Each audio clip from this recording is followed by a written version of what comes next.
ಸನ್ಮಾನ್ಯ ಸಭಾಧ್ಯಕ್ಷರೇ, ತಾವು ತಂದಿರತಕ್ಕಂಥ ಸಂತಾಪ ಸೂಚನೆಗೆ ನನ್ನ ಸಹಮತವನ್ನು ವ್ಯಕ್ತ ಮಾಡಿ, ಇವತ್ತು ಈ ಸದನದಲ್ಲಿ ಹಲವಾರು ವರ್ಷಗಳ ಕಾಲ ಈ ಸದನಕ್ಕೆ ಒಂದು ಗೌರವ ತರೋ ರೀತಿ, ಸಮಾಜಕ್ಕೆ ಒಂದು ಗೌರವ ತರೋ ರೀತಿ ಕೆಲಸ ಮಾಡಿದಂಥ ಹಲವಾರು ಮಹನೀಯರು ನಮ್ಮ ಜೊತೆನೂ ಇದ್ದರು. ನಮ್ಮ ಜೊತೆನೂ ನಾನು ಶಾಸಕನಾಗಿದ್ದಾಗ ಕೂಡ ಇವತ್ತು ಸಂತಾಪ ಸೂಚನೆ ಮಾಡುವಂಥ ವ್ಯಕ್ತಿಗಳಿದ್ದರು. ನಾನು ಶಾಸಕನಾಗಿಲ್ಲದೇ ಇದ್ದಾಗೂ ಕೂಡ ಭಾಳಷ್ಟು ಜನ, ನಾಗರತ್ನಮ್ಮ ಅಂಥವರೆಲ್ಲರೂ ಕೂಡ ಈ ಸದಸ್ಯರಾಗಿ ಇದ್ದಾಗಲ್ಲ. ಇಲ್ಲ, ನಾನು ಬಂದಿಲ್ಲ 87. ನನಗಿಂತ ನೀವು ಮುಂಚೆ ಬಂದಿದ್ದೀರ. ಇಲ್ಲ, ನೀವು ಆದಮೇಲೆ ಬಂದಿದ್ದು ನಾನು. ಅದಕ್ಕೆ ಮಧ್ಯೆ ಅದರಿಂದ ಒಟ್ಟಾರೆ ಈ ಸದನಕ್ಕೆ ಗೌರವ ತರೋ ರೀತಿ ಕೆಲಸ ಮಾಡಿದಂಥ ಸದಸ್ಯರು, ಅದೇ ರೀತಿ ಚಿತ್ರರಂಗಕ್ಕೆ, ಸಾಹಿತ್ಯ ರಂಗಕ್ಕೆ, ಸಮಾಜ ಸೇವೆಗೆ ಕೆಲಸ ಮಾಡಿದಂಥ ಹಲವಾರು ಗಣ್ಯರು ಕೂಡ ಇವತ್ತು ನಮ್ಮನ್ನು ಅಗಲಿರೋದ್ರ ಬಗ್ಗೆ ತಾವು ಸಂತಾಪ ಸೂಚನೆಯನ್ನು ತಂದಿದ್ದೀರ. ಆ ವಿಷಯ ಅದಕ್ಕೆ ನನ್ನ ಸಹಮತ ವ್ಯಕ್ತ ಮಾಡಿ, ಸನ್ಮಾನ್ಯ ದಿವಂಗತರಾಗಿರತಕ್ಕಂಥ ನಾಗಮ್ಮ ಕೇಶಮೂರ್ತಿಯವರು, ನಾವು ಸಣ್ಣ ಹುಡುಗರು ಅವಾಗ ಮಹಿಳೆಯರೆಲ್ಲ ಭಾಳ ಕಡಿಮೆ ರಾಜಕಾರಣಕ್ಕೆ ಬರ್ತಾ ಇದ್ದಿದ್ದು, ಭಾಳ ಕಡಿಮೆ, ಬೆರಳಿಕೆ ಅಷ್ಟು ಜನ ಬರ್ತಾಯಿದ್ರು. ಆ ಕಾಲದಲ್ಲಿ ನಾವು ಪತ್ರಿಕೆಯಲ್ಲಿ ಓದ್ತಾ ಇದ್ದಿದ್ದು ಇವರ ಹೆಸರೇ, ಡೆಪ್ಟಿ ಸ್ಪೀಕರ್ ಆಗಿ, ಸಚಿವರಾಗಿ. ನಾನು ನೋಡಿದೆ, ನಮ್ಮ ಬೆಂಗಳೂರಲ್ಲೂ ಕೂಡ ಕೆಲವು ಶಾಲೆಗಳಲ್ಲಿ ಇವರ ಹೆಸರುಗಳನ್ನು ನಾನು ನೋಡಿದ್ದೀನಿ. ಮೊನ್ನೆ ನಾನು ಕೆಂಗೇರಿಯಲ್ಲಿ ಬರಬೇಕಾದ್ರೆ ಇವರ ಹೆಸರನ್ನು ಕೂಡ ನಾನು ನೋಡಿದ್ದೀನಿ. ಅಂದರೆ ಈ ಸಮಾಜಕ್ಕೆ ಆ ಕಾಲದಲ್ಲೇ ಮಹಿಳೆಯಾಗಿ, ಈ ಸಮಾಜದಲ್ಲಿ ಮಹಿಳೆಯರಿಗೆ ಒಂದು ದಾರಿದೀಪವಾಗಿ ಈ ರಾಜಕೀಯ ರಂಗಕ್ಕೆ ನಾವು ಕೂಡ ಬಂದು ಸೇವೆ ಸಲ್ಲಿಸಬೇಕು ಅನ್ನೋ ಒಂದು ಉದ್ದೇಶವನ್ನು ಕೊಟ್ಟಂಥವರು. ಅವರು ಕರ್ನಾಟಕ ರಾಜ್ಯೋತ್ಸವ ಪ್ರಶಸ್ತಿ, ಈ ಥರದ್ದೆಲ್ಲ ಪ್ರಶಸ್ತಿಗಳನ್ನು ಭಾಜರಾಗಿದ್ದಾರೆ. ಅವರು ಇವತ್ತು ನಿಧನ ಹೊಂದಿದ್ದಾರೆ. ಅವರ ಕುಟುಂಬಕ್ಕೆ, ಅವರ ಅಭಿಮಾನಿಗಳಿಗೆ ಈ ಸಂತಾಪ ಸೂಚನೆಯನ್ನು ನಾನು ಕೂಡ ನಿಮ್ಮ ಜೊತೆ ಭಾಗಿಯಾಗಿದ್ದೆ. ಶ್ರೀನಿವಾಸ್ ಪ್ರಸಾದ್ ಅವರು ನಮಗೆಲ್ಲ ಪರಿಚಯ. ನಾನು ಕೂಡ ಅವರ ಇದ್ದಾಗ ಅಸೆಂಬ್ಲಿಯಲ್ಲಿದ್ದೆ. ಅವರು ರೆವಿನ್ಯೂ ಮಿನಿಸ್ಟರ್ ಆಗಿದ್ದಾಗ ಕೂಡ ನಾನಿದ್ದೆ.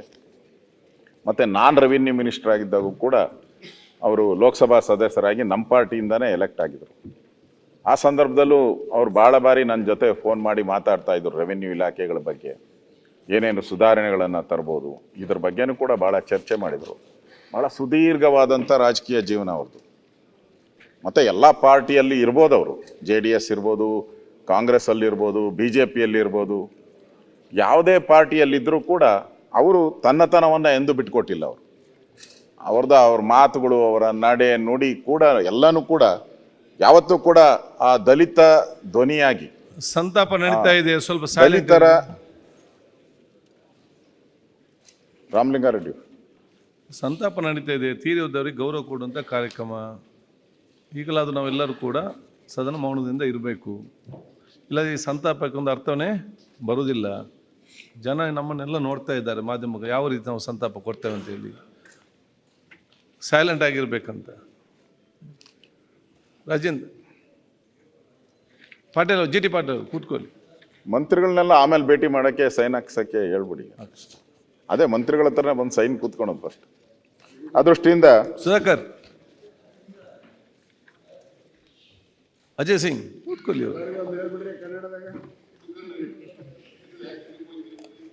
ಸಂತಾಪ ಸೂಚಕ ನಡೀತಾ ಇದೆ. ಶ್ರೀನಿವಾಸ್ ಪ್ರಸಾದ್ ಅವರು ಈ ತುಳಿತಕ್ಕೆ ಒಳಗಾದಂಥ ಸಮುದಾಯದ ಪರವಾಗಿ ನಿರಂತರವಾಗಿ ಯಾವುದೇ ಪಕ್ಷದಲ್ಲಿದ್ದರೂ ಕೂಡ ಕೆಲಸ ಮಾಡಿದ್ದಾರೆ.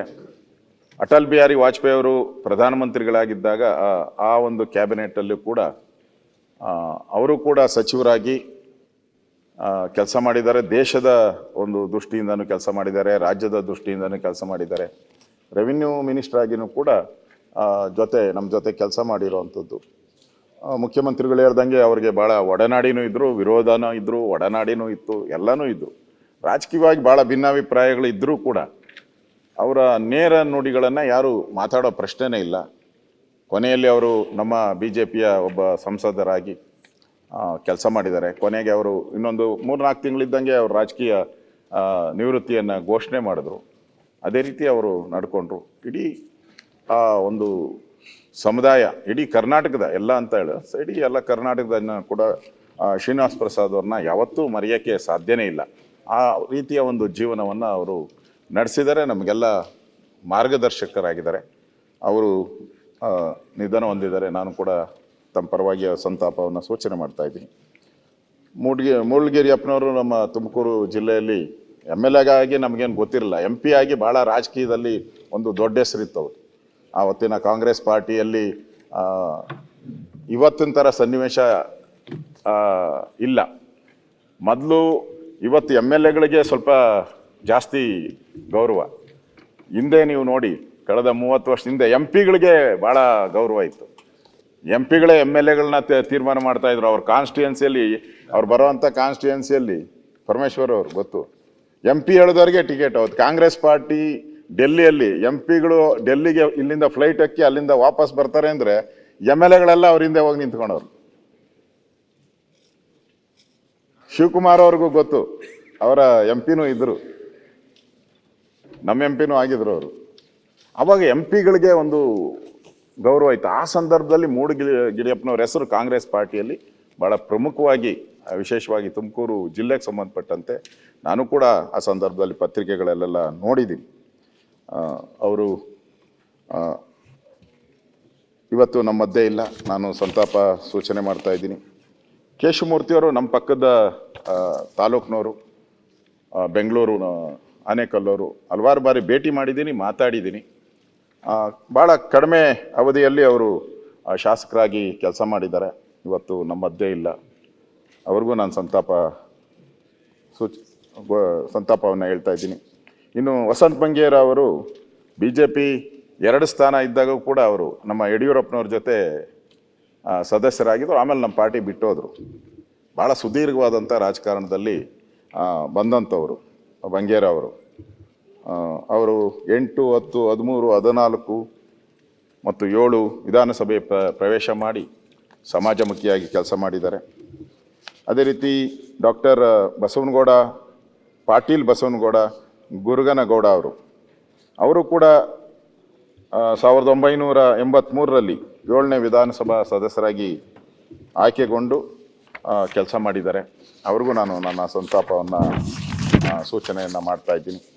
ಅದೇ ರೀತಿ ನಾಗಿರೆಡ್ಡಿ ಪಾಟೀಲ್ ಅವರು 7ನೇ ವಿಧಾನಸಭಾ ಸದಸ್ಯರಾಗಿ ಆಯ್ಕೆಗೊಂಡು ಕೃಷಿಕರಾಗಿ ಆಯುರ್ವೇದದಲ್ಲಿ ಡಿಪ್ಲೊಮಾ ಪಡೆದು, ಆ ಕಾಲದಲ್ಲಿ ಆಯುರ್ವೇದನ ನೋಡ್ತಾ ಇರಲ್ಲ, ಆ ಕಾಲದಲ್ಲೇ ಆಯುರ್ವೇದ ಬಗ್ಗೆ ಡಿಪ್ಲೊಮಾ ಮಾಡಿದಂಥ ವ್ಯಕ್ತಿ 7ನೇ ವಿಧಾನಸಭೆಗೆ ಆಯ್ಕೆ ಆಗಿದ್ದಾರೆ.